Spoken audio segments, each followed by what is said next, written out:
Digital নিরাপত্তা আইনের মাধ্যমে নাগরিকের মত প্রকাশের স্বাধীনতা হরণ করা হচ্ছে বলে অভিযোগ করেছেন বিশিষ্টজনেরা।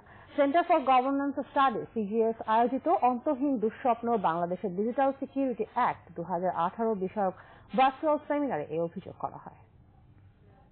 করে মানুষের অধিকার হরণ করা হয়, ইটস ওয়েপনাইজেশন অব ল, অর্থাৎ আইনকে অস্ত্রে পরিণত করা, এবং আমাদের সংবিধানকে অস্ত্রে পরিণত করা হয়েছে। আমরা জানি যে তত্ত্বাবধায়ক সরকার ব্যবস্থা বাতিল করে সেখানেও আইনকে অস্ত্রে পরিণত করা হয়েছে।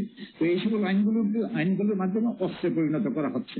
যখন যার বিরুদ্ধে চায় তারা এগুলো ব্যবহার করতে পারে। আতঙ্ক সৃষ্টি হয়ে গেছে অলরেডি, যেখানে মুক্ত আপনার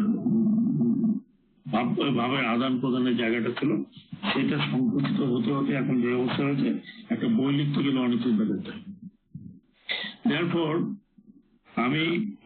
আমি এখন ভ্রমণ কাহিনী লিখি, আমি অন্য বই আর এখন লিখতে সাহস পাচ্ছি না।